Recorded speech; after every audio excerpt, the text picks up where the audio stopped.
가을 단풍이 물드는 화사함처럼 밝은 10월을 라디오 서울과 함께 하시길 바랍니다.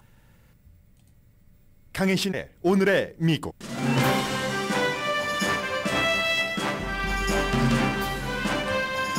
공화당은 곧 공화당이 어떤 당인지를 보여주는 결정적인 테스트를 하게 됩니다. 어제 하원 의장 후보로 선출된 탐 에머 의원은 몇 시간 만에 도중 하차했습니다. 트럼프 전 대통령이 자신을 강하게 지지하지 않는다는 이유로 그를 공격한 뒤 이탈표를 확인했기 때문입니다. 오늘은 트럼프의 전폭적인 지지자 마이크 존슨 후보가 하원 의장 선출 시험대에 오릅니다. 공화당 하원이 마피아 패밀리처럼 쪼개져 서로 싸움을 하느라 하원 의장 선출조차 어렵다는 경고가 강해집니다. 트럼프 전 대통령을 강력히 지지하는 프리덤 코커스부터 초당적으로 일하려는 그룹 등 5개 그룹입니다. 마피아 5 패밀리즈라고 표현들을 합니다. 이스라엘이 휴전을 거부하고 대대적인 공습을 이어갑니다. 가자지구 구호 작업은 중단돼 갑니다. 병원 의사들은 연료 공급을 막는 것은 환자에게 사형 선고라고 호소합니다. 연료 공급 중단에 공습 위기까지 처한 병원들도 거의 문을 닫을 판입니다.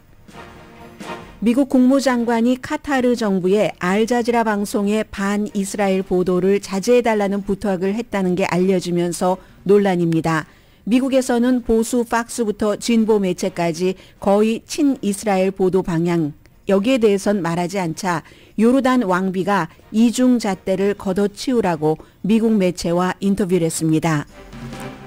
유엔은 수백만 명의 사람들에게 피난 가라면서 물과 먹을 것과 약과 연료를 주지 않고 대신 공습을 주는 이스라엘이 전쟁법을 위반한다고 선언했습니다. 이스라엘 하마스 전쟁은 지금은 휴전 아닌 확전으로 향합니다. 게빈 뉴섬 캘리포니아 주지사가 중국 당국의 환영을 받은 뒤 시진핑 주석을 만나 기후변화, 펜타닐 사태 등에 대해 논의했습니다. 두 나라 사이의 긴장이 강화된 시점에서 방문이라 크게 주목받고 있습니다. 곧 시진핑 주석과 바이든 대통령이 만날 기회도 있습니다. 트럼프 전 대통령의 마지막 비서실장이 면책 특권을 약속받고 트럼프 전 대통령의 부정선거 주장에 대해 대배심 증언을 했다는 보도가 나왔습니다. 트럼프 전 대통령은 전 비서실장이 사냥개처럼 쓰이고 버림받을 것이라고 악담했습니다. 어제에 이어 오늘도 미국에서는 보스와 직원의 법적 미팅이 있습니다. 직원이 보스에게 복수하는 그런 형태의 증언입니다. 트럼프와 그의 해결사였던 마이클 코엔의 미팅인데 뉴욕의 그 사업 사기 이번 재판에서는 버팔로 빌즈, 반조비 등 예상하지 못했던 구단과 그리고 예술인들의 이름도 등장합니다. 여러분 안녕하십니까? 오늘의 미국 강혜신입니다. 미국에 살고 계신 분이라면 오늘 정도쯤이 되면 지금 뭐 이스라엘 하마스 뉴스 엄청 빅하고 뜨겁고 위험하고 또 위험합니다. 그런데 이제 공화당 하원에서 하원 의장을 뽑는 투표가 조금 있으면 시작될 것이기 때문에 저도 이때가 기회다 싶어서 지금 미국 공화당의 문제가 무엇인가, 공화당과 민주당이 전부 보고 있는 그런 점들을 한번 정리를 해보려고 합니다. 지난 3주일 동안 공화당 하원은 케빈 맥카티라는 당 지도자, 하원 의장을 버리고 반복해서 새로운 지도자를 뽑는데 지금까지 실패하길 3번, 그리고 오늘 이제 4번. 오늘은 아마 될 가능성이 좀 많은 것으로 보고 있는데요. 어쨌든 그건 알 수가 없습니다. 공화당이 헤드라인에서 말씀드린 것처럼 마피아 5 패밀리처럼 5로 조각나 있기 때문에 몇 명만 반대해도 이게 될 수가 없기 때문에 그렇습니다. 오늘 4번째 임무를 놓고 하원 의장을 선출을 하는데 이제 케빈 맥카티가 나가고 스티븐 스칼리스 비교적 온건파였죠. 도중에 사퇴했고 짐 조던 굉장히 극운데도 결국은 공화당 의원들이 비밀투표에서 후보에서 쫓겨내버렸고 어제 탐 에머도 결국은 본인이 후보가 되고 나서 몇 시간 만에 표를 217표를 받지 못할 것을 알고는 후보에서 사퇴했습니다. 이 탐 에머 같은 경우는 221명 중에서 217표를 도저히 받지 못하고 한 20표 정도가 이탈표다라고 생각을 했는데 중요한 건 온건 팔아서 안 된 겁니다. 미네소타주가 지역구고요. 그리고 이제 트럼프 전 대통령이 하루 전에는 여기 하원의장 선거에 더 이상 개입하지 않겠어. 짐 조던 개입했다가 결국은 떨어졌잖아요. 그랬는데 또 이 탐 에머가 될 수도 있다 하는 분위기가 되니까 트럼프 전 대통령이 막 바로 공격을 했습니다. 왜냐하면 그 사람이 바이든 대통령 인준을 막 하려고 할 때 공화당 의원들이 이건 절대로 안 돼. 절대로 안 돼. 트럼프야. 트럼프를 지켜야 할 때 이 사람은 바이든 인준을 찬성한 사람이거든요. 물론 여러 가지 보수적인 이런 성향은 있지만 트럼프를 더 많이 지지하는 사람이 하원 의장이 돼야지 된다 하는 게 공화당의 몇몇 사람들의 그 같은 그 주장이고, 그로 인해서 탐 에머는 나 안 되겠구나 하고 사임을 했습니다. 트럼프 전 대통령이 하원 의장을 만들지는 못하지만 하원 의장이 되려는 사람을 끌어내리긴 한 겁니다. 짐 조던 만들지 못했고 탐 에머 되려고 하는 것을 끌어내렸고, 오늘은 모르겠습니다. 굉장히 트럼프 전 대통령을 지지하는 마이크 존슨이라는 사람이기 때문에, 그래서 결국은 트럼프 전 대통령이 그 탐 에머를 하원 의장이 되게 하지 못하는데 성공을 해서 깨는 데는 굉장히 능수능란하다 하는 것을 다시 증명을 했고요. 지금 공화당 의원들이 한 명 한 명 의사당에 모이고 있습니다. 마이크 존슨이라는 51살입니다. 4선 의원이고요. 루이지아나 4지구가 지역구입니다. 루이지아나 4지구가 아주 커요. 캘리포니아주에서도 무슨 영킴 의원이나 아니면 미셸 스틸 의원의 지역구 의원보다도 많네요. 그 지역 주민 숫자가 76만 명이 되는데, 이 사람이 지난번 선거에서 지난 50년 동안의 루이지아나주의 4지구 선거에서 가장 큰 표 차이로 이긴 사람입니다. 이때 트럼프에게 딱 달라붙어 있었거든요. 루이지아나주에서 주립대학교에서 전부 학사, 그리고 이제 법대도 거기서 나왔고, 그리고 나서 한 20년 동안은 헌법 전문 변호사를 했습니다. 그러다가 이제 주에서 하원 의원 한 번 하고 2016년부터 선거에 나가서 주 의원으로 4선 의원이 된 거거든요. 복음주의 크리스천이고, 그리고 두 번째로 떨어졌던 짐 조던, 프리덤 코커스를 만든 짐 조던의 동맹입니다. 그러니까 트럼프의 동맹이라는 것은 금방 알 수가 있고요. 와이프 그 켈리 존슨과 99년도에 결혼을 해서 자녀가 4명이 있습니다. 이 사람은 좀 왜 개인적인 것까지 말씀드리냐면은 지금까지로 보면은 가장 당선될 확률이 오늘 4번째잖아요. 많기 때문에 말씀을 드렸는데, 더 중요한 것은 정치인으로서의 이력이잖아요. 앞으로 하원 의장이 되면 어떻게 이끌어갈 것인가. 이 사람이 소속돼 있는 하원의 그런 모임, 미팅, 코커스는 공화당 컨퍼런스 부의장을 2번 했습니다. 이 공화당 그 컨퍼런스라는 게 공화당에 말하자면 간부회의죠. 간부회의에 부의장을 2번을 했고, 지금 의장은 리스 첸이라는 트럼프 전 대통령의 탄핵에 찬성하고 저 사람 탄핵돼야지 돼 하는 것을 주도했었던 그 의원을 내쫓고 그 자리에 들어간 뉴욕이 지역구인 역시 여성입니다. 앨리스 스테파닉이 의장으로 있고, 그리고 지금 오늘 투표를 하게 될 마이크 존슨이 부의장이 돼 있습니다. 그래서 컨퍼런스라는 것은, 공화당 컨퍼런스는 우리의 의제가 무엇이다 하는 것을 멤버들에게 알리고 그런 것에 대해서 논의하는 미팅도 주선을 하고 에브리데이 어떤 아젠다 같은 거에 대해서 뉴스레터도 만들고 하는 겁니다. 그리고 이제 법사위원회 소속이고요. 여러 개 위원회가 있지만 가장 중요한 게 법사위원회고요. 주말에 동료들에게 편지를 보냈습니다. 9명 있었을 때 첫 번째 후보 이제 떨어져 나갔고, 두 번째 후보 떨어져 나갔고, 그 9명 중에서 남아있는 몇 명 가운데서 지금 3번째인 건데, 하원 공화당이 새로운 길을 가야지 된다. 그러려면 비전이 있어야지 되고 계획이 있어야지 되는데 내가 그걸 할 수 있다. 정책적으로는 굉장히 정책 원칙 중심의 보수주의자인 건 맞습니다. 아무튼 그런 일이고, 2020년도에 선거 결과를 바이든에서 트럼프로 뒤집으려고 하는 텍사스의 고소를 지지하기 위해서 하원에서 열심히 뛰어다니면서 100명 이상의 하원의원에게 서명을 하게 한 그런 사람입니다. 그리고 이제 그러니까 리스 체니라는 공화당에서 쫓겨났고 하원 의원 자리에서도 떨어진 리스 체니가 딕 체니의 딸이 얘기하기를 선거인단 집계 집계를 방해하는 선거인단 집계가 곧 차기 대통령을 선언하는 거니까요.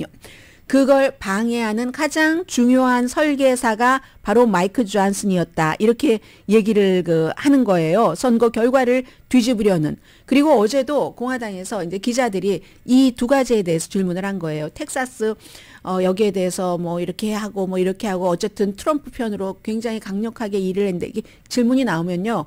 공화당이 요즘에 너무 거칠어져 가지고 막 욕해요. 의원이 팍스라는 버지니아 팍스라는 의원이 ABC 기자였는데 ABC 기자한테 막 있잖아요. 뭐 집어치워 뭐 FS 이런 그 욕 막 해서 레이첼 스캇이 어제 질문했다가 욕을 엄청 먹었죠. 그래서 지금 공화당이 왜 이렇게 혼란한가?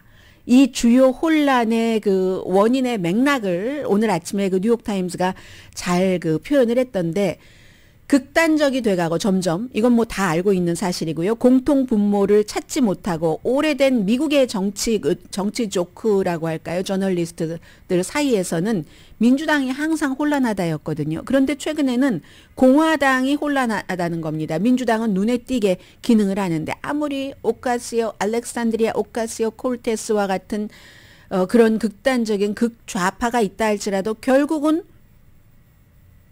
콜테스도 온건파와 협상을 하잖아요.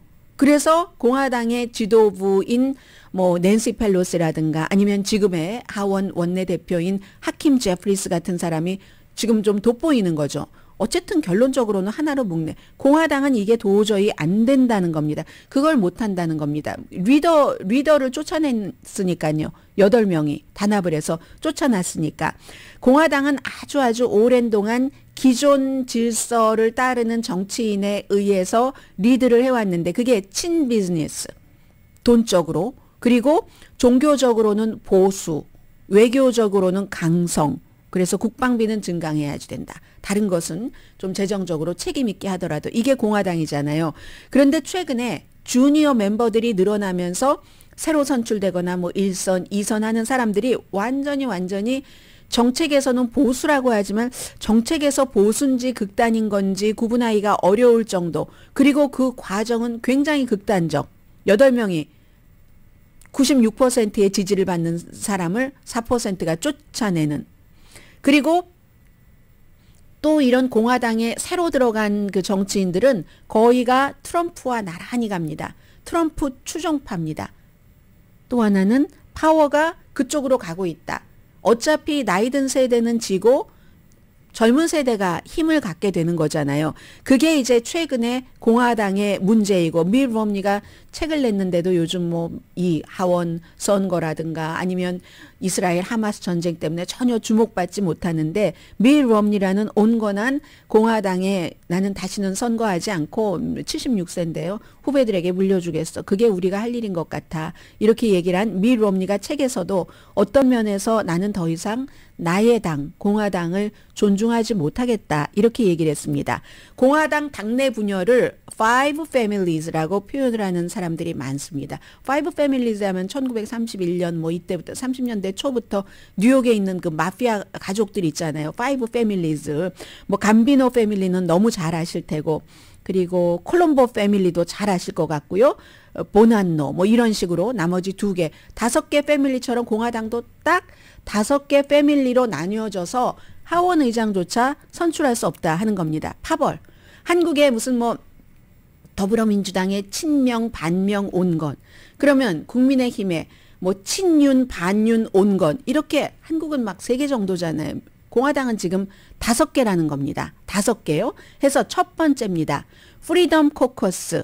극우이고 티파리 운동 아주 강하게 지지를 했었고 뭐 2015년부터 등장했지만 트럼프와 운명을 같이 하는 이 프리덤 코커스가 첫 번째고 두 번째는 공화당 그 연구위원회라고 리퍼블리칸 그 스타디 커미티라고 있습니다.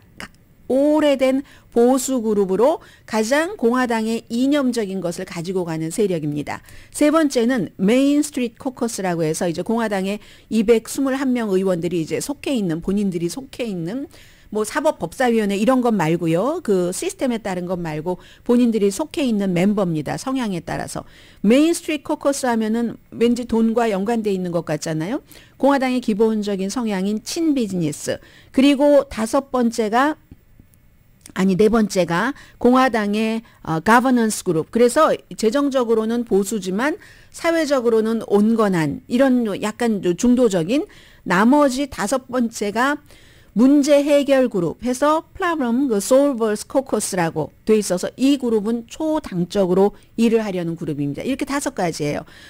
프리덤 코커스, 공화당의 연구위원회, 메인 스트리트 코커스, 공화당의 가버넌스 그룹, 그리고 공화당의 문제 해결 그룹. 이 그룹들 5그룹에 조금 겹쳐지는 부분도 있기는 있어요. 뭐 프리덤 코커스를 제외하고는. 그렇지만 서로 이 5개 그룹에서 우리의 이득을 따지다 보니까 하원 의장을 선출하는데 4명만 이탈돼도 안 되잖아요. 이 그룹들에 4명만 있겠습니까? 멤버가.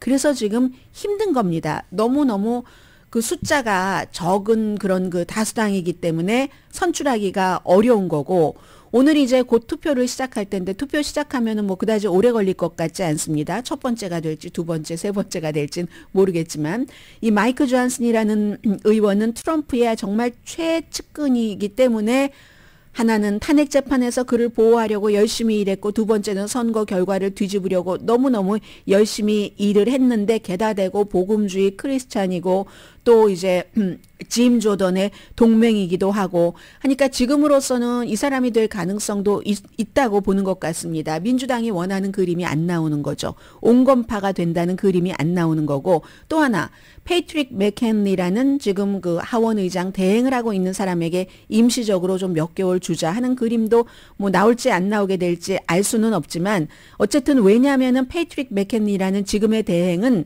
극우 공화당이 쫓겨낸 케빈 맥카티와 동맹이기 때문에 이 맥켄리에게 파워를 주면은 안 된다라고 생각을 할 수가 있기 때문에 어떨지 모르겠어요. 그래서요, 공화당에서 쫓겨난 사람 가운데 유명한 2사람이면 한 사람은 리스 체니고 또 한 사람은 쫓겨났다기보다 아담 킨징어, 본인이 스스로 물러났잖아요. 일리노이인데 이 사람 젊고 뭐 돈도 많아요. 꼭 정치 안 해도 됩니다. 그래서 나와 이상이 더 이상 이 공화당은 막 협잡군들이 너무 많고 맞지 않는다 해서 어차피 떨어질 것 같으니까 선거에 안 나간 사람 있잖아요. 이 사람이 얘기하기를 오늘 굉장히 좋은 테스트다. 지금 마이크 존슨을 선출하느냐 아니면은 그 패트릭 맥켄리를 선출하느냐에 따라서 공화당의 앞으로의 그림이 훤하게 보이는구나.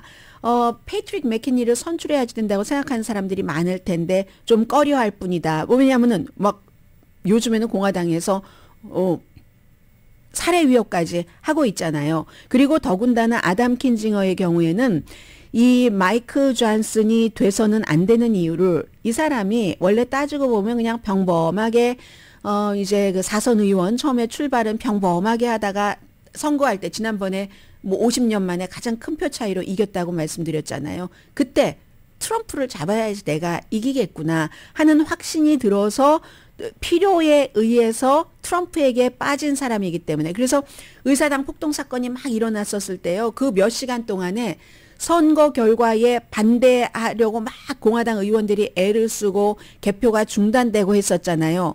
그 같은데 열심히 일을 했었던 사람이 바로 오늘 그 마이크 존슨 표를 받게 될 이 사람이거든요. 그래서 그동안에도 트럼프에게 전화를 걸어서, 의사당 폭동 사건에도 전화를 걸어서 트럼프 대통령에게 힘내세요. 계속 싸우세요. 국가는 당신의 결심에 달려 있습니다. 모든 법적 수단을 동원해서 바이든 당선을 막아야지 됩니다. 이렇게 트럼프와 완벽한 정치 공동체가 된 사람이다. 이게 공화당의 오늘이 정말 중요한 테스트다라는 게 공화당의 미래를 어둡게 보고 공화당을 떠난 아담 킨징어 전 공화당 연방 하원 의원이 한 얘기입니다.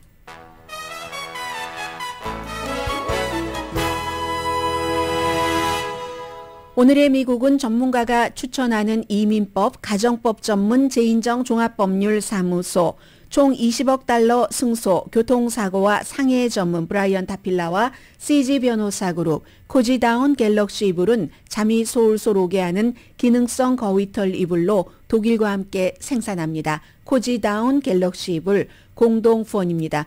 바이든 대통령이 백악관에서 기자회견을 한다고 하니까 호주 총리 때문에 그러나요? 저는 뭐 이스라엘 하마스 문제에 대해서 새롭게 얘기할 게 있어서 그런가 하고 좀 봤는데요.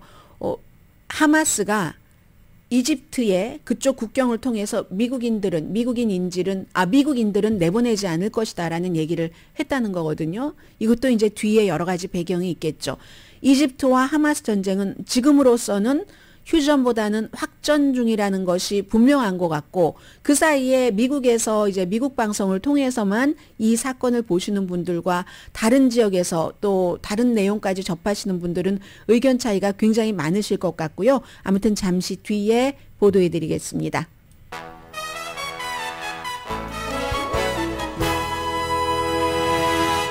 라디오 서울 방송 오늘의 미국 듣고 계십니다. 이스라엘이 세긴 셉니다. 이 안토니오 구테레스 유엔 사무총장이 이스라엘을 비난했다가 사무총장 사임해라. 당장 이렇게 나온 거예요. 그랬더니 사무총장이 내 말을 조금 정정하겠다. 앞서 말씀드렸던 사람들을 피신하라고 하고 계속 공습하면서 물도 안 주고 식량, 약도 안 주고 이건 전쟁법 위반이다. 이렇게 얘기를 했더니 이스라엘이 뭔 소리냐. 우리가 당한 게 얼만큼인데 하면서 사임하라고 했거든요. 테러 행위다. 그랬더니 이제 그 안토니오 구테레스 유엔 사무총장이 본인은 이스라엘의 한 테러에 대해서 하마스를 분명히 비난을 했죠. 초기에 많이 비난을 했고, 그것은 이제 10월 7일에 시작돼서 며칠에 걸쳐서 조금 있었던 일이고, 지금은 그 애프터에는 이스라엘이 민간인을 정말 엄청 많이, 어린이가 뭐 한 2,400명 정도 숨졌고요. 성인 다 합치면 뭐 6,000명 넘었을 겁니다. 오늘은. 그렇게 되고, 그걸 피난 가는 길에 생각을 해보세요. 피난 가는 길에 그렇게 한다 하면 이거는 학살이 아니고 하마스의 학살만 학살이냐. 세계에서 반응이 그렇게 갈 수밖에 없는 것을 그렇게 했다고 지금 이스라엘이 난리가 난 겁니다. 그래서 이제 팔레스타인 국민의 불만이 하마스의 끔찍한 공격을 정당화할 수 없다. 뭐 이런 얘기도 또 하고요. 사실은 다 맞는 말을 한 것으로 보이는데 그냥 무조건 나는 이스라엘을 지지하겠어. 무조건 난 하마스를 지지하겠어. 뭐 하마스를 무조건 지지하는 사람은 거의 없으리라고 봅니다만 서방 세계에서는 그렇게 생각하는 사람이 아닌 다음에 이거 양쪽에 비난을 하고 양쪽의 비난을 받는 게 맞죠. 제가 하마스에 대해서는 조금 있다가 잠깐만 조금 말씀을 드리겠고요. 아무튼 1,400명 이상이 이스라엘 사람이 하마스의 공격으로 숨졌고, 하마스는 지금 텔레비전 보시면 아시잖아요. 그러니까 이스라엘은 하마스에 대해서 공격을 한다고 하면서 실제로 하마스에 대한 공격이기도 하고, 가자지구는 그렇지 않아도 16년 동안 실업률 50%의 사람들 먹을 것 없어, 입을 것 없어. 가자지구뿐만이 아니라 서안지구에서도 12살짜리 그 팔레스타인 어린이들이 막 감옥에 갇히거든요. 왜 그러냐면 뭔가 충돌이 있었겠죠. 거기서 돌 던졌다고. 돌만 던져도 팔레스타인 소년들은 감옥에 갑니다. 이런 것들을 미국 매체나 서방 매체에서 잘 보도하지 않잖아요. 그게 현실인데 아무튼 그런 일이고요.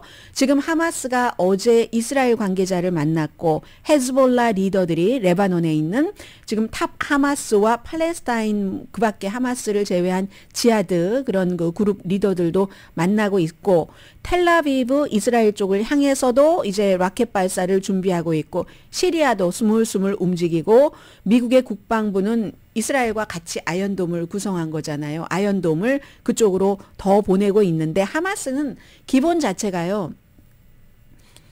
1988년도에 만들 때 자신들의 목표를 달성하기 위해, 목표는 이스라엘 없애는 겁니다. 이스라엘이 팔레스타인 땅에 들어와서, 하마스의 주장입니다. 팔레스타인 땅에 들어와서 팔레스타인 사람들을 48년도 이스라엘 국가가 만들고 나서 지금까지 너무너무 사륙하고 또 사륙하니까, 살아있어도 숨도 못 쉬게 연명만 하게 하니까, 그리고 지금은 피신하라고 하면서 공습을 하니까 이제 이런 모든 것들이 이번에 처음 있는 일이 아니니까 하마스는 1988년도에 이스라엘을 없애야지 우리가 산다 하는 목표로 본인들도 죽을 준비가 돼 있는 전사, 파이터 그룹입니다. 하마스는. 그러니까 당연히 모든 무기, 폭력을 허용을 하고 대량 학살, 가능하면 많은 이스라엘 사람들을 죽게 하고 나도 죽겠다. 이번에 1,500명 이스라엘 남부에 들어간 하마스 파이터가 바로 그런 생각을 갖고 있는 사람들이잖아요. 하마스의 그 무자비함, 그런 건 새로운 게 하나도 아닙니다. 그래서 심지어는 1990년대 초부터 88년도에 만들어져서 같은 팔레스타인이지만 팔레스타인 해방기구는 뭔가 좀 온건하게 해서 어떻게 해결해 보려고 하는 이런 팔레스타인 해방기구가 협상하려고 하면 모든 그 협상을 약화시키기 위해서 테러 폭력을 사용을 했습니다. 이스라엘 내부에서도 팔레스타인과 좀 뭔가를 협상해 보려고 하면 극우 네타냐후와 같은 그 그룹에서 뭔가를 일을 저지르는 것처럼 하마스는 팔레스타인이 이스라엘과 협상해서 평화적으로 문제를 해결하려고 하면 폭탄을 던지는 본인의 몸과 함께 그런 그룹입니다. 그래서 뭐 이스라엘의 봉쇄를 지금 많이 받았고 2006년부터 가자지구를 팔레스타인 주민들이 선출을 했어요. 팔레스타인 자치정부보다 낫다 해서 다 서쪽으로 쫓겨난 거잖아요. 팔레스타인 자치정부가 아바스를 포함을 해서. 그래서 16년 동안 이스라엘의 거대한 뭐 6m 높이라고 하든가요. 그런 벽과 감옥살이를 하면서도 이스라엘과 전쟁도 여러 번 치렀죠. 그리고 그런 고통에도 불구하고 우리가 말하자면 하마스의 경우는 팔레스타인이 나라를 갖기 위해서는 어느 정도 팔레스타인 국민의 희생도 필요하다고 봅니다. 팔레스타인은 우리 국민을 다 보호하자가 아닙니다. 심지어 어린이들까지도 그렇게 지독한 12살짜리 아이가 돌을 던졌다고 감옥에 가둔 이스라엘에 대항하기 위해선 우리도 목숨 내놓고 해야지 된다가 하마스입니다. 그리고 지난 16년 동안 그렇게 억압을 당하면서도 네타냐후 같은 세력은 하마스를 키웠잖아요. 절대로 팔레스타인에게 독립국가를 주지 않게 하기 위해서 이 하마스와 팔레스타인 자치정부를 이간질시키는 걸로. 그걸 당하면서도 그래서 뭐 그냥 안주하고 살겠지. 뭐 지들도 보니까 이 하마스의 또 다른 그룹들은 해외에 나가서 화려하게 호텔에서 잘 먹고 잘 살고 있던데 이렇게 안심한 게 큰일인 거죠. 그동안에 계속 갈고 닦은 겁니다. 이번에 너무나 그 기량을 보여준 거죠. 말하자면 대량 학살의 기량, 업그레이드된 능력을 이번에 보여준 겁니다. 이건 그냥 평범한 테러 공격이 아니었잖아요. 이번에 완전히 본인들이 막 순교자라고 하면서 더 많은 이스라엘을 숨지게 하고 납치하고 뭐 정교한 군사적인 공격이었습니다. 테러 군사 공격이었습니다. 평화 협상에는 별 관심이 없습니다. 이스라엘을 멸망시켜야지 팔레스타인이 산다고 생각하는 게 하마스이기 때문에. 그러니까 이런 그룹을 유일하게 없애야지만 그래야지만 평화가 온다라고 생각하는 사람들이 많이 있겠죠. 이스라엘이나 미국에. 예전에요. 2014년도에 버락 오바마가요. 아이시스를 물리쳐야지 된다. 이건 용납할 수가 없다. 어떻게 인간에게 테러 공격을 저렇게 엄청나게 했죠. 그래서 많이 무너졌습니다.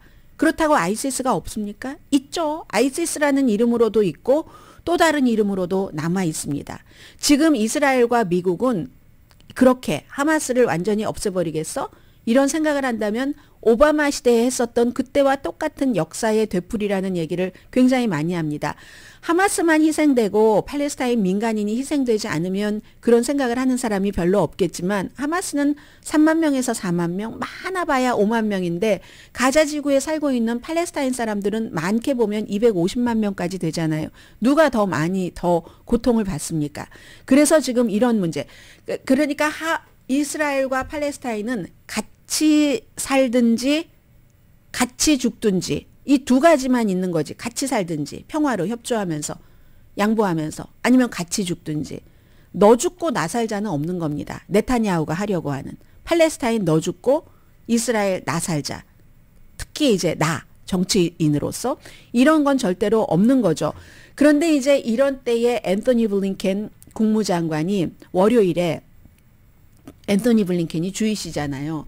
그래서 이번 일을 굉장히 개인적으로 이렇게 담고 일을 하고 있는데 중동에서도 주이시 사람들에게 그렇게 얘기를 했답니다. 내가 10월 13일에 카타르에 가서 카타르 정부 관계자들에게 알자지라 방송 좀 톤다운 해달라는 것을 요청을 했다. 알자지라가 카타르 정부가 구성을 했지만 운영 자체는 민간이 하지만 아무래도 이제 관이 들어가 있으니까 뭐 알자지라는 카타르의 소프트 파워라고 얘기하는 사람들이 많습니다. 알자지라를 보면은요. 뭐 이스라엘 쪽의 것을 대변을 별로 안 하죠. 하마스가 나옵니다. 하마스 지도자들이 얼굴은 가리고 뭐 목소리 나오고 뭐 이런 식으로 해서 그것을 많이 퍼뜨리는 것 사실입니다. 그런데 이 알자지라 또 저는 알자지라 아라빅을 보는 게 아니라 알자지라의 영어판을 보기 때문에 앤서니 블링켄 국무장관이 알자지라 영어판까지를 포함해서 얘기하는 건지 아닌지는 잘 모르겠어요. 영어판은 그다지 뭐 완전히 극단적인 뭐 편파다라고 생각은 안 되거든요. 미국이 훨씬 편파죠. 거의 100% 친이스라엘이니까 저렇게 뭐 CNN부터 저렇게 팍스까지 거의 친이스라엘이기 때문에 CNN이 조금 덜하긴 하지만 그렇지 알자지라의 영어판은 별로 그렇지 않거든요. 아무튼 이런 얘기를 했습니다. 물론 이제 미국이야말로 뭐 언론의 자유를 표방하면서 미국의 국무장관이 다른 나라에 가서 그 알자지라 좀 관리 좀 해주세요. 이런 얘기를 하니까 굉장히 좀 이상하잖아요. 정부 자금의 지원은 받지만 운영 자체는 독립적으로 한다고는 하지만 어쨌든 이스라엘이 알자지라가 하마스의 선전 대변인이다라고 주장을 하고 있고 이스라엘 내부에는 사실은 뭐 하레츠 이런 이스라엘 정권을 비난하는 이번 전쟁의 유일한 책임은 벤자민 네타냐후다 이렇게 얘기하는 사설을 쓴 하레츠 같은 신문도 있지만 뭐 알자지라는 뭐 그 정도의 뭐 아랍이 잘못됐다 하는 이런 것을 얘기하진 않지만 어쨌든 미국 국무장관이 이런 얘기를 했습니다. 그런데 이럴 때는 아닌 것 같은데요. 지금 인질 협상에서 이 카타르가 얼마나 큰 도움을 주고 있는데 어쨌든 이걸 본인도 주이시고 주이식의 지도자들 앞에서 얘기를 해서 이건 좀 나갔다 하는 그런 얘기도 나오고요. 아랍인들이 인구가 합치면 한 4억 5천만 명 정도가 되고 한 뭐 10개도 넘는 국가에 나뉘어서 살고 있잖아요. 그런데 이제 아랍도 시아파가 있고 수니파가 있고 당연히 수니파가 다수죠. 사우디아라비아를 포함해서 시아파가 이란을 포함해서 소수고 그러나 이란이 굉장히 강력한 힘을 갖고 있고 그러니까 이란과 사우디아라비아는 라이벌이고 사우디아라비아는 지금 이스라엘 쪽으로 좀 가려고 하고 있고 하마스는 순이지만 지금 또 다른 어떤 이념 때문에 이란과 손을 잡고 있고 이런 복잡하게 얽힌 상황에서 10개가 넘는 국가에서 무슨 뭐 시리아, 이집트, 이란, 뭐 레바논 뭐 이런 식으로 요르단 딱 퍼져서 4억 5천만 명이 살고 있는 겁니다. 그런데 그러니까 이게 매체가 달라요. 카타르에 있는 알자지라는 미국의 국무장관에 따르면 반이스라엘인데 사우디아라비아에 있는 UAE 이런 또 걸 보면은 줄타기 하거든요. 줄타기를 해서 하마스 절대로 인터뷰 안 합니다. 그리고 아랍어를 하는 이스라엘 사람들이 단골로 나옵니다. 뭐 이거는 얼굴에서 딱 나와요. 아랍계냐 이스라엘계냐 하는 게 그렇습니다. 그런데 아랍에서도 전쟁이 확산되는 걸 두려워하는 국가가 많습니다. 물론 레바논의 헤즈볼라 같은 무장단체라든가 무슨 가자의 하마스 같은 또 예멘의 후티 반군 같은 이런 데는 그렇지만 나머지는 본인들이 이게 전쟁이 확산되면 그렇지 않아도 우리 정권이 좀 약하고 요즘에 반대가 많은데 더 약해지면 어떡하나 이렇게 걱정하는 국가들이 많고 이건 레바논도 그렇습니다. 정권 자체는. 사우디아라비아도 그렇고 뭐 이집트와 요르단도 마찬가지죠. 그래서 걱정을 하면서 애매모호하게 하는데 아무튼 이런 때에 요르단 왕비가 딱 어제 CNN 방송과 인터뷰를 하더군요. CNN 방송과 인터뷰에서 아니 친서방 언론은 아랍의 어린이들이 저렇게 이스라엘인에 의해서 무차별하게 숨지는 것에 대해서 언제 누가 얘기를 샅샅이 심층 보도를 해봤는가. 이건 완전한 명백한 이중잣대다라고 라이니아든가요? 이 왕비가 퀸이 얘기를 합니다. 압둘라 왕의 그 부인이잖아요. 이 사람이 뭐 이집트에서 그 어메리칸 유니버시티를 나왔고 애플하고 시리뱅크에서 일하다가 왕과 만나서 결혼을 했잖아요. 그런데 부모가 팔레스타인계인 겁니다. 엄마 쪽은 뭐 터키계도 조금 섞였다고 하는데 부모가 팔레스타인계니까 요르단에 정착하게 된 것은 그 아버지는 서한지구에서 왔어요. 근데 요르단에 정착하게 된 건 하도 막 그 위험하니까 그래서 요르단에 정착을 해서 그렇게 살게 됐는데 이 왕비가 딱 얘기를 하는 겁니다. 서방 세계 언론 이거는 너무 명백한 이중잣대지 하고 한마디를 딱 그 하고 있거든요. 그리고 터키의 에르도안도 지금 이스라엘 방문을 취소했습니다. 하마스를 터키의 에르도안은 지금 또 본인의 정치적인 여러 가지에 따라서 해방군이다. 말하자면 독립군이다. 팔레스타인 독립군이다. 이렇게 표현을 하는 겁니다. 지금까지는 전반적으로는요. 스리랑카의 아완타 아티갈라라는 제가 이 시사 만평을 보고 나서 이 사람 이름을 보고 누군가를 보게 된 건데 지금까지는 서방과 유엔이 아무리 유엔 사무총장이 이스라엘 너무해 이렇게 한 번 말했다가 너 그만둬 소리 들었잖아요. 하더라도 예를 들어 서한지구에서 딱 군복 입은 이스라엘 군인이 총을 들고 이제 그 딱 누워 있어요. 이미 서한지구의 팔레스타인 주민이. 그런데도 총구를 딱 들이대고 있을 때는 미국과 서방 세계가 어깨동무하면서 랄랄룰루 합니다. 그런데 그 누워 있던 그 팔레스타인 청년이 칼을 딱 이 군인에게 들이대면은 그때는 막 화들짝 놀라서 이런 친이스라엘 편이라는 거예요. 지금 이제 이게 아랍권에서 생각하는 그런 그 이스라엘과 하마스에 관한 전쟁과 평소의 입장이라고 할까요? 자, 그런 것들이 차이가 너무 커서요.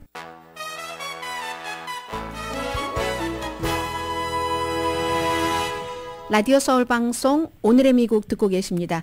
네, 게빈 뉴섬 주지사가 지금 주목을 많이 받고 있습니다. 오늘 전국적인 매체에서도요. 왜냐면은 최근에 이제 뭐 1월 초부터 풍선 그때부터 계속 중국과 여러 가지 경제적인 문제, 군사적인 문제 등등이 어려웠었기 때문에 긴장이 한참 높아져서 그렇게 될 경우는 미국 기업들이 걱정들을 많이 하잖아요. 그런 때에 만나서 왕위 외교부장도 만나고요. 시진핑 중국 국가주석과도 회담을 했는데 일주일 동안 중국을 다닌답니다. 이런 경우는 이제 경제가 많이 들어간다 하는 것을 알 수가 있고요. 그럼 제가 시간대별로 말씀을 드리겠습니다. 뭐 중국에서는 여러 가지 캘리포니아주와 캘리포니아가 뭐 국가별로도 경제력으로 따지면 어느 국가보다도 큰 그런 규모이기 때문에 그래서 뭐 그런 경제 기후 협력을 추진한다고 하고 기본적으로는 이 같은 미국과 중국이 많이 그 긴장이 높아졌을 때 캘리포니아 같은 영향력이 있는 주의 주지사가 직접 가서 시진핑 주석도 그러니까 만나줬죠. 왕이 외교부장도 만나고 하니까 당연히 이건 주목을 받게 되는 겁니다. 홍콩 대학교에 먼저 갔거든요. 미국 대통령 선거와 관계없이 기후변화에 대한 협력을 약속했습니다. 이건 뭐 당연하죠. 왜냐하면 이 캘리포니아주는 기후변화 같은 이런 그 모든 것들을 주도해 나가는 산업이 먹고 사는 그런 것을 주도해 나가는 곳이기 때문에 협력을 했고요. 그리고 이제 뭐 정치인들 다니면 막 뭐 양해각서 같은 거 쓰는 것 있잖아요. 우리 경제협력 이렇게 할 것이다. 그건 나중에 일이 이루어져야지 이루어지는 겁니다. 일단은 합의, 그 양해각서. 지금 뭐 바이든 대통령이 아니라 윤석열 대통령도 뭐 사우디아라비아, 카타르 이런 데 가서 뭔가 많이 해오지 않겠어요. 그런 것들 이제 했고요. 그리고 시진핑 중국 국가주석이 늘 중국이 하는 얘기입니다. 뭐 뭔가 좀 페이지를 우리가 넘기자. 뭐 과감하게 대단하게 충돌하면 안 된다. 이런 얘기잖아요. 그러니까 이 시진핑 중국 국가주석이 한 얘기대로 미국과 캘리포니아주 특히 이 중국과의 우정 더 돈독하게 하고 미래에 대해서 서로 이제 믿어가면서 결정하자. 서로 좋게 윈윈하자 하는 얘기겠죠. 그러면서 기본적이고 근본적인 문제를 다시 하자. 그러니까 디테일하다기보다는 뭔가가 같이 좀 뭐 서로 안 맞는 부분이 있어도 국가적으로도 정치인이 누가 되느냐에 따라서 뭐 대통령이 이런 게 있어도 어쨌든 뭐 협력할 건 협력하자 뭐 이런 얘기예요. 그래서 굉장히 말뿐이네요. 의미 있고 실질적인 방식으로 기후변화 이건 하겠죠. 중국도 필요하고 캘리포니아주도 필요하니까 그런 방법을 논의를 했답니다. 뭐 결과를 가지고 온 게 아니라 그리고 펜타닐에 들어가는 재료 같은 것이 중국에서 멕시코로 가서 멕시코에서 그거로 만들어서 완품으로 미국에 들어오는 게 많다고 하잖아요. 그런 것들을 좀 어떻게 없애보는가? 그럼 중국은 아니 우리가 그걸 수입해 갈 때 뭐 그런 목적으로 쓰지 않는다고 하는데 그걸 어떻게 다 알겠어요 하고 얘기하는데 왜 모르겠어요. 수입처가 어딘지 보면 알죠. 협조를 해주느냐 안 해주느냐 문제인 거겠죠. 그런 문제에 대해서 중국의 역할 이런 것 얘기했다고 하고요. 그리고 내일이네요. 왕이 외교부장이 그 워싱턴을 방문을 하잖아요. 이것도 역시 긴장 완화가 목적입니다. 그리고 바이든 대통령은 이제 뭐 몇 주일 뒤네요. 샌프란시스코에서 그 아시아 태평양 경제협력체 회의 열리면은 시진핑 중국 국가주석도 거기 오니까 거기서 미국 대통령 만나기를 원하고 글쎄요. 시진핑 중국 국가주석이 뭐 팀 쿡도 만나고 또 일론 머스크도 만나고 게빈 뉴섬도 만나면서 바이든 대통령을 안 만난다 하면은 이 뭔가가 마음속에 있다 하는 것을 알 수가 있고 만날 확률이 높지 않을까 생각이 되고요. 그리고 이제 지금 의회에서는 뭐 투표 이제 시작되는 것 같은데 하원 의장 이것뿐만이 아니라 잠시 뒤에 전해드리겠습니다.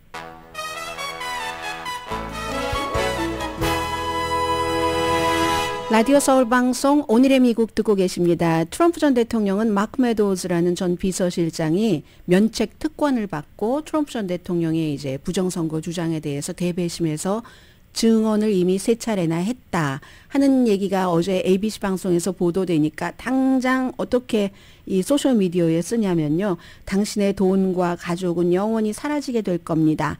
뭐 조작을 한 사람들을 내가 폭로하는데 뭐 관심이 없지만 뭐 이런저런 얘기들을 막 합니다. 그러면서 만약에 그렇게 나에 대해서 나쁜 증언을 누구에겐가 하는 사람이 있다면 그런 사람들은 약하고 겁쟁이고 실패하고 미국 국가에 굉장히 나쁩니다. 마크 메도우즈가 그 중에 한 사람이라고 생각하지 않습니다. 아직 확신을 하지 못하는 얘기예요. 이런 건 이제 회유를 하는 거죠. 트럼프 전 대통령이 뭐 했는지 안 했는지 모르겠으니까 하지 마. 앞으로도 더 하지 마. 왜냐하면 이건 워싱턴에 관한 그 폭동 이후에 그 선거에 대해서 부정선거라고 주장하고 내가 비서실장으로서 계속 부정선거라는 증거가 없습니다. 루디 줄리아니가 부정선거였다는 증거를 찾아내서 우리에게 가져오지 못했습니다. 이런 얘기를 했는데도 트럼프 전 대통령이 듣지 않았다. 그리고 본인도 maybe 그 정직하지 않아서 부정선거가 아니라는 걸 알고 있으면서도 그렇게 대중에게만 말한 거다. 뭐 이런 증언들이 있었다는 겁니다. 그런데 이게 마크 메도우즈를 여기서 딱 잘라버리는 게 아니라 왜냐하면 또 조지아주에서도 또 다른 조지아 주에 관련된 선거 여기도 마크 메도우즈도 같이 기소가 됐고 이렇기 때문에 트럼프 전 대통령이 마크 메도우즈에 대해서는 그냥 한 방에 어떻게는 못하는 겁니다. 나 그 사람 나의 그래도 비서실장인 적 없어. 이런 얘기는 안 하네요. 시드니 파웰에 대해서는 시드니 파웰이 나의 변호사인 적 없었어 라고 얘기를 했었는데요. 오늘의 미국은 전문가가 추천하는 이민법, 가정법 전문 재인정 종합법률사무소, 총 20억 달러 승소, 교통사고와 상해 전문 브라이언 타필라와 CG 변호사그룹, 코지다운 갤럭시 이불은 잠이 솔솔 오게 하는 기능성 거위털 이불로 독일과 함께 생산합니다. 코지다운 갤럭시 이불 공동 후원이었습니다. 10시에 좋은 아침, 좋은 하루 방송됩니다.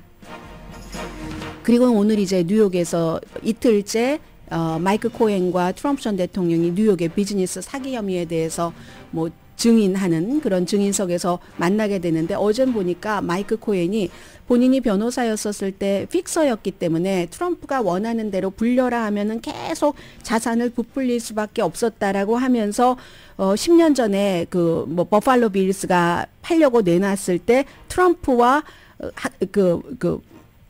또 이제 반조비와 팀을 이룬 그 캐나다 투자팀이 서로 겨뤘었답니다.